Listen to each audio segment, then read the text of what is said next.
दोस्तों नमस्कार, कैसे हैं आप? तो स्वागत है आपका एक बार फिर से आपके अपने यूट्यूब चैनल डिजिफ्लाई में। तो दोस्तों जो करंट अफेयर घटना चक्र की आय दृष्टि की जो सीरीज चल रही है उसमें एक क्लास 4th होने वाली है, जिसमें हम बात करेंगे दोस्तों आर्थिकी के महत्वपूर्ण प्रश्न जो कि करंट अफेयर की दृष्टि से बहुत ज़्यादा इम्पोर्टेंट हो जाते हैं दोस्तों।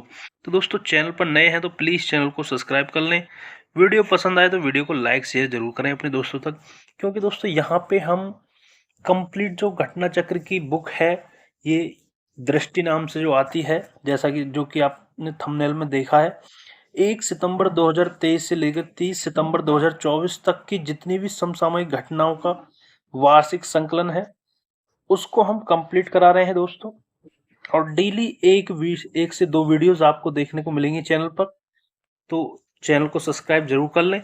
और जो कि जितनी भी ये आने वाली परीक्षाएं हैं, जैसे ARO हुआ स्पेशली, और UPPCS 2024, इन सभी के लिए बहुत ही महत्वपूर्ण हो जाती हैं दोस्तों। तो चलिए दोस्तों बिना वक्त गवाए बढ़ते हैं पहले प्रश्न की तरफ। पहला प्रश्न देखते हैं दोस्तों, प्रधानमंत्री नरेंद्र मोदी द्वारा महाराष्ट्र के किस स्थान पर पीएम मित्र पार्क का शिलान्यास किया गया? तो ये 20 सितंबर 2024 को अमरावती में दोस्तों ये किया गया है, 20 सितंबर 2024 को। चलिए आगे बढ़ते हैं। पीएम मित्र का पूर्ण रूप यदि आपसे पूछ ले तो इसका पूर्ण रूप क्या है? PM mega integrated textile regions and apparel, ये इसका पूर्ण रूप है पीएम मित्र का, PM mega integrated textile regions and apparel. चलिए आगे बढ़ते हैं। केंद्र सरकार ने कितने पीएम मित्र पार्कों की स्थापना को मंजूरी प्रदान की है? तो 7 जो मित्र पार्क हैं उसको मंजूरी प्रदान की गई है केंद्र सरकार द्वारा। वो कौन कौन से हैं? पहला है विरुधुनगर, तमिलनाडु। वारंगल ये तेलंगाना का है। नवसारी ये गुजरात का है। कलबुर्गी ये कर्नाटक का है। धार मध्य प्रदेश। लखनऊ उत्तर प्रदेश का। अमरावती महाराष्ट्र का है दोस्तों। चलिए आगे बढ़ते हैं। कहाँ चौथी वैश्विक नवीकरणीय ऊर्जा निवेशक बैठक और एक्सपो री इन्वेस्ट का आयोजन किया गया? 16 से 18 सितंबर के मध्य गांधीनगर गुजरात में इसका आयोजन किया गया दोस्तों। आगे बढ़ते हैं। किस केंद्रीय मंत्रालय द्वारा इसका आयोजन किया जाएगा? तो नवीन और नवीकरणीय ऊर्जा मंत्रालय द्वारा इसका आयोजन किया जाएगा। आगे बात करते हैं अगले प्रश्न की। किस मंत्रालय द्वारा विश्वस्य ब्लॉकचेन टेक्नोलॉजी स्टैक लॉन्च किया जाएगा? तो सितंबर 2024 को ये इलेक्ट्रॉनिकी और सूचना प्रौद्योगिकी मंत्रालय द्वारा इसको लॉन्च किया जाएगा, विश्वस्य ब्लॉकचेन टेक्नोलॉजी स्टैक को। ठीक है। आगे इसका उद्देश्य क्या है? इसका उद्देश्य आपका ब्लॉकचेन एज ए सर्विस प्रदान करना, ये इसका उद्देश्य है। आगे बात करते हैं अगले प्रश्न की तरफ। 27वें राष्ट्रीय ई गवर्नेंस सम्मेलन 2024 का आयोजन कहाँ किया गया? तो ये 3 से 4 सितंबर 2024 को मुंबई में इसका आयोजन किया गया, 27वें राष्ट्रीय ई गवर्नेंस सम्मेलन का आयोजन। आगे इस सम्मेलन में ई गवर्नेंस में जिला स्तरीय पहल श्रेणी में गोल्ड अवार्ड उत्तर प्रदेश की किस परियोजना ने प्रदान किया गया? किस परियोजना को? तो लैब मित्र परियोजना, जो कि उत्तर प्रदेश की परियोजना है, इसको ई गवर्नेंस में जिला स्तरीय पहल में श्रेणी में गोल्ड अवार्ड मिला। चलिए, ये लैब मित्र पहल कहाँ शुरू की गई है यदि इसकी बात करें तो ये शुरू की गई आपके वाराणसी में, उत्तर प्रदेश के वाराणसी में ये शुरू की गई है लैब मित्र पहल। किसने अंतर्राष्ट्रीय फार्मा एवं स्वास्थ्य सेवा प्रदर्शनी आईफैक्स 2024 का उद्घाटन किया? तो 28 अगस्त 2024 को जितिन प्रसाद, जो कि केंद्रीय मंत्री हैं, इन्होंने किया है। अंतर्राष्ट्रीय फार्मा एवं स्वास्थ्य सेवा प्रदर्शनी आईफैक्स 2024 का जो उद्घाटन है वो जितिन प्रसाद द्वारा किया गया है, जो कि केंद्रीय मंत्री हैं। चलिए बढ़ते हैं अगले प्रश्न की तरफ। नाइट फ्रैंक द्वारा प्रकाशित prime global cities index 2024 Q2 में प्रथम स्थान पर कौन है? तो मनीला है। अगस्त 2024 में 26% वार्षिक वृद्धि यहाँ पर दर्ज की गई है। चलिए अगले प्रश्न को देखते हैं। Prime global cities index 2024 Q2 में द्वितीय स्थान पर कौन सा शहर है? तो ये मुंबई है। प्राइम ग्लोबल सिटीज इंडेक्स में द्वितीय स्थान पर कौन सा शहर है? मुंबई है दोस्तों।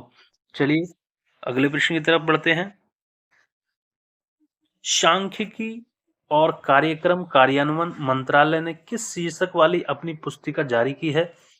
तो ये भारत में महिलाएं और पुरुष 2023 ये शीर्षक वाली जो पुस्तिका है जारी की है सांख्यिकी और कार्यक्रम कार्यान्वयन मंत्रालय ने। आगे इस पुस्तिका का कौन सा संस्करण जारी किया गया? तो 25वां संस्करण जारी किया गया है इसका। इसके अनुसार, इस पुस्तिका के अनुसार भारत में वर्ष 2036 में लिंगानुपात प्रति 1000 पुरुषों पर महिलाएं कितने होने की उम्मीद है? तो 2036 तक इस पुस्तिका के द्वारा बताया गया कि 952 प्रति 1000 पुरुषों पर महिलाएं होंगी। ये उम्मीद इन्होंने जताई है दोस्तों। चलिए आगे बढ़ते हैं। वर्ष 2036 तक भारत की जनसंख्या कितनी होने की उम्मीद है? वर्ष 2036 तक भारत की जनसंख्या कितने होने की उम्मीद है? तो 152.2 करोड़ होने की उम्मीद है। चलिए आगे बढ़ते हैं। किस देश की मेजबानी में प्रथम बिस्मटेक व्यापार शिखर सम्मेलन का आयोजन किया गया?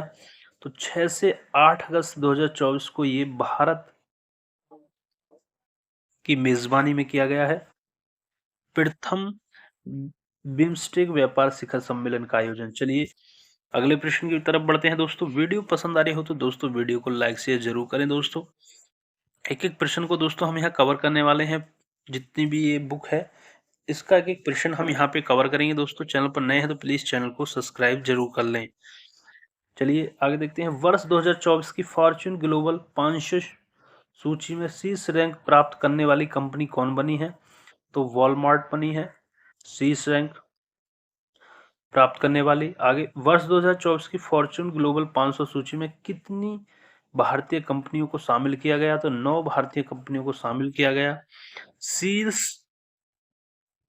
शीर्ष रैंक वाली भारतीय कंपनियों के रूप में किसने अपना दर्जा बरकरार रखा है? तो रिलायंस इंडस्ट्रीज लिमिटेड 86वां स्थान इन्होंने बरकरार रखा है। आगे कौन सा राज्य किसानों से सभी फसलें न्यूनतम समर्थन मूल्य पर खरीदने वाला देश का पहला राज्य बन गया है? तो ये हरियाणा बन गया है दोस्तों। किसानों से सभी फसलें न्यूनतम समर्थन मूल्य पर खरीदने वाला देश का पहला राज्य हरियाणा बन गया है। आगे बढ़ते हैं। एलोह धातु क्षेत्र नॉन फेरियस मेटल सेक्टर के अंतिम आंकड़ों के अनुसार भारत वर्ष 2024-25 अप्रैल से जून में विश्व के सबसे बड़े एल्यूमिनियम उत्पादकों किस स्थान पर है? तो दूसरे स्थान पर है ये। आगे अगले प्रश्न की तरफ बढ़ते हैं। भारत में वैश्विक स्तर पर सबसे बड़े चूना उत्पादकों में किस स्थान पर है भारत? तो भारत तीसरे स्थान पर है। वैश्विक स्तर पर सबसे बड़े चूना उत्पादकों में भारत का स्थान तीसरा है। आगे बात करें भारत विश्व में सबसे बड़े लौह अयस्क उत्पादों में किस स्थान पर है? तो लौह की बात करें तो चौथे स्थान पर है। आगे बढ़ते हैं। WTO की विश्व व्यापार सांख्यिकी 2023 वर्ल्ड ट्रेड स्टैटिस्टिक्स 2023 रिपोर्ट के अनुसार भारत वर्ष 2023 में वैश्विक कृषि उत्पाद निर्यात में कौन से स्थान पर है? तो ये आपका 8वें स्थान पर है। चलिए अगला प्रश्न देखते हैं। कौन सा राज्य 75 जनपदों में डिजिटल क्रॉप सर्वे के माध्यम से फसल उत्पादन का आकलन करने वाला देश का पहला राज्य बना? तो ये उत्तर प्रदेश है अपना। Uttar Pradesh digital crop survey के माध्यम से फसल उत्पादन का आकलन करने वाला देश का पहला राज्य बना है। आगे किस राज्य सरकार ने भारत का पहला चावल ATM लॉन्च किया है? तो ये ओडिशा ने लॉन्च किया है। ओडिशा राज्य सरकार ने भारत का पहला चावल ATM लॉन्च किया है दोस्तों। इस ATM का क्या नाम है?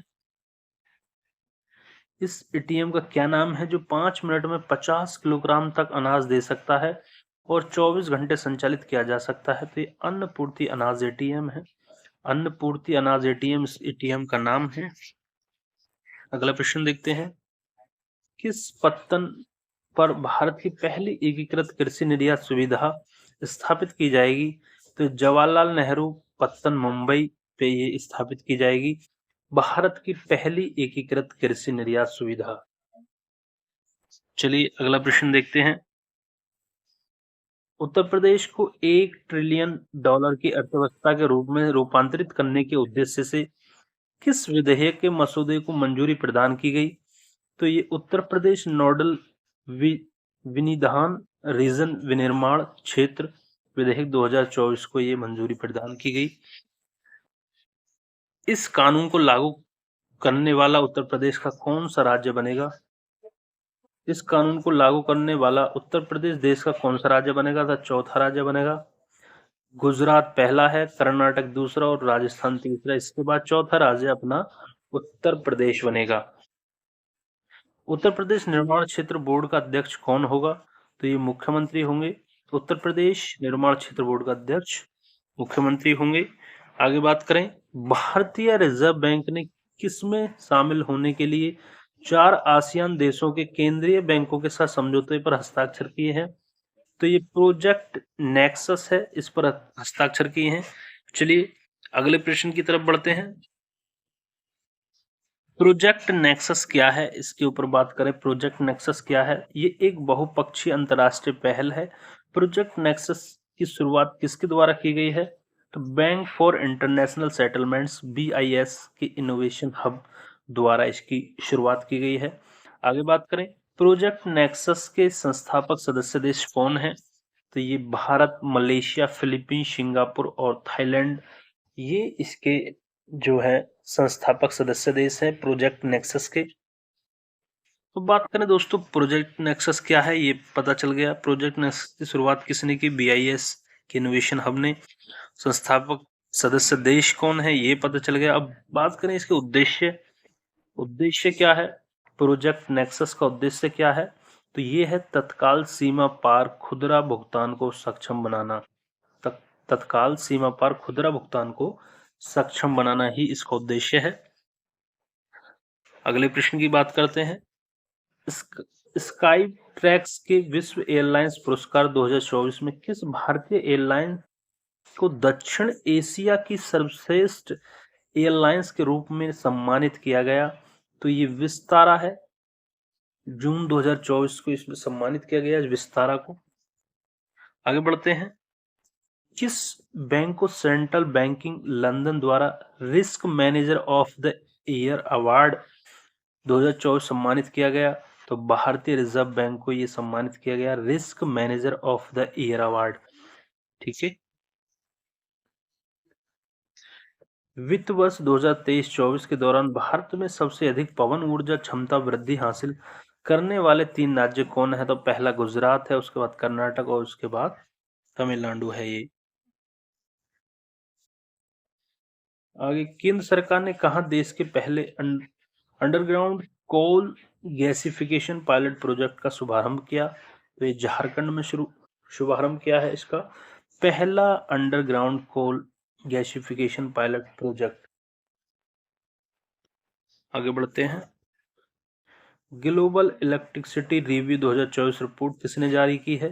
तो एम्बर ने जारी की, वैश्विक ऊर्जा थिंक टैंक। आगे बात करें, ग्लोबल इलेक्ट्रिसिटी रिव्यू 2024 रिपोर्ट के अनुसार विश्व में वर्ष 2023 में सौर ऊर्जा उत्पादक शीर्ष देश कौन से हैं? तो पहला चीन है, उसके बाद संयुक्त राज्य अमेरिका सेकंड और भारत थर्ड स्थान पर है। ग्लोबल इलेक्ट्रिसिटी रिव्यू 2024 रिपोर्ट के अनुसार विश्व में वर्ष 2023 में सौर ऊर्जा उत्पादक वाला शीर्ष देश पहला चीन, उसके बाद संयुक्त राज्य अमेरिका और तीसरे नंबर पर आपका भारत है। चलिए अगला देखते हैं।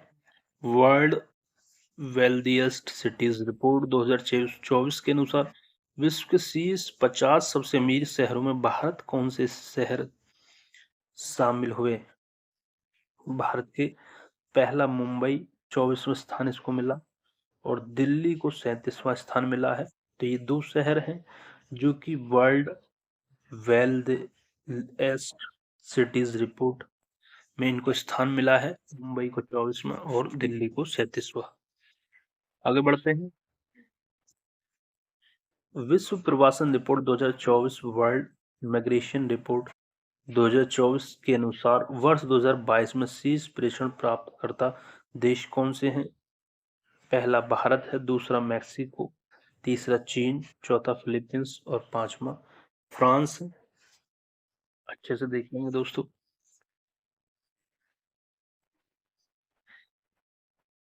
अगला प्रश्न, Oxford economics global cities index 2024 में भारतीय शहरों में सर्वश्रेष्ठ रैंक किसकी है? तो दिल्ली की है, 350वां स्थान।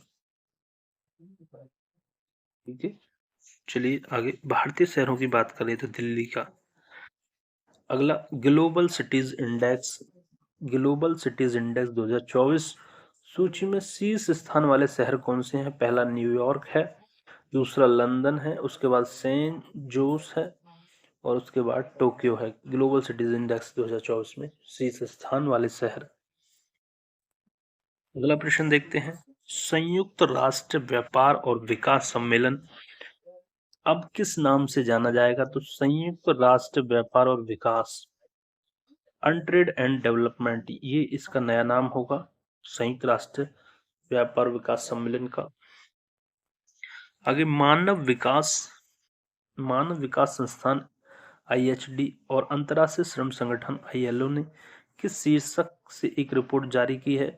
तो ये भारत रोजगार रिपोर्ट 2024 शीर्षक से ये रिपोर्ट जारी की है, भारत रोजगार रिपोर्ट 2024। चलिए बढ़ते हैं अगले प्रश्न की तरफ। वर्ष 2024 की ब्रांड फाइनेंस इंश्योरेंस 100 रिपोर्ट के अनुसार विश्व के सबसे मजबूत बीमा ब्रांड कौन सा है? तो ये सबसे मजबूत बीमा ब्रांड की यदि बात करें तो भारतीय जीवन बीमा निगम LIC है, याद रखेंगे। अगर लक्षद्वीप में अपनी शाखा खोलने वाला भारत का प्रथम निजी क्षेत्र का बैंक कौन सा है? तो ये HDFC बैंक है। ये लक्षद्वीप में अपनी शाखा खोलने वाला भारत का प्रथम निजी क्षेत्र का बैंक, अप्रैल 2024 में उन्होंने शाखा खोली है। चलिए आगे बढ़ते हैं।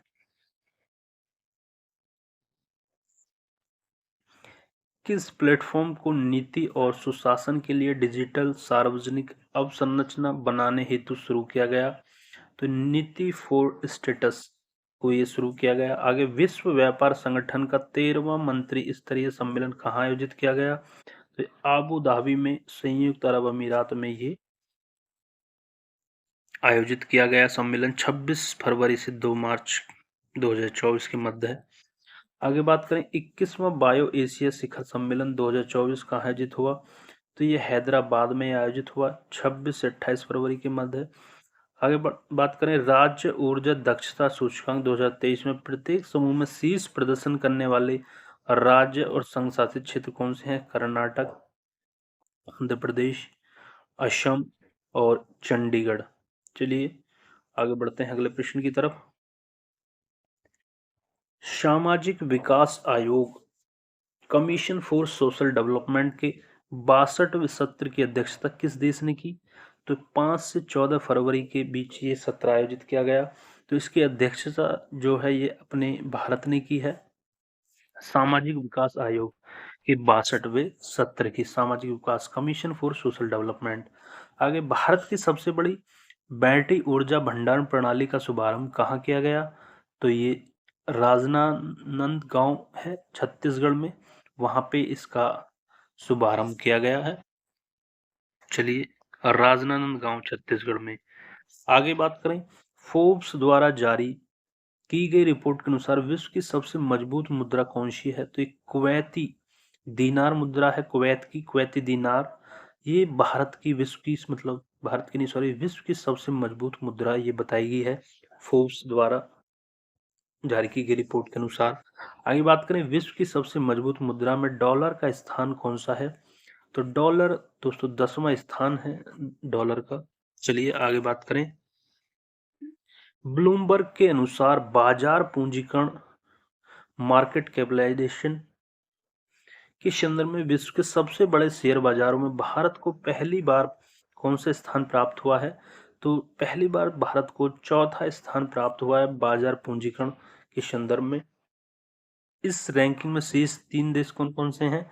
पहला अमेरिका है, दूसरा चीन है और तीसरा जापान है। उसके बाद भारत का नंबर आता है चौथा। ये पहली बार हुआ है जब भारत को चौथा स्थान प्राप्त हुआ है। चलिए आगे बात करें। अमेरिकी एरोस्पेस कंपनी बोइंग ने भारत में पहला वितरण केंद्र कहाँ खोला? तो ये खुर्जा में खोला है, जो कि उत्तर प्रदेश में है, खुर्जा। अमेरिकी एरोस्पेस कंपनी बोइंग ने भारत में पहला वितरण केंद्र खोला है। आगे बात करें, multi dimensional poverty in India since 2005 से 6 नामक चर्चा पत्र किसने जारी किया है? तो ये नीति आयोग ने जारी किया है।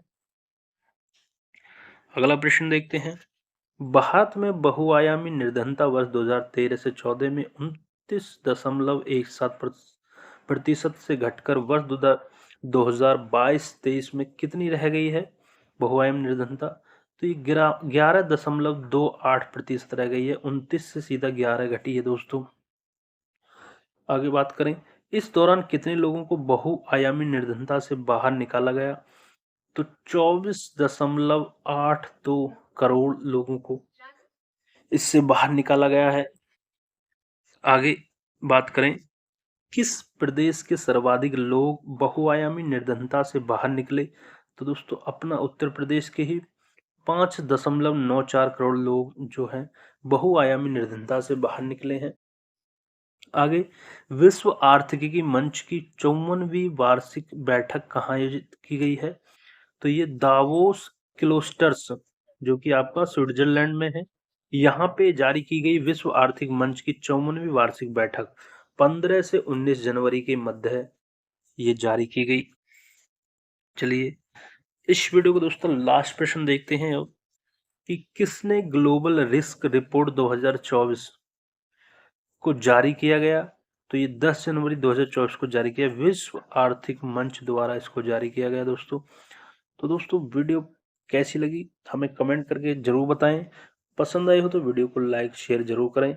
चैनल पर नए हैं तो प्लीज चैनल को सब्सक्राइब कर ले दोस्तों। मिलते हैं ऐसी नई वीडियो के साथ, तब तक के लिए जय हिंद, जय भारत।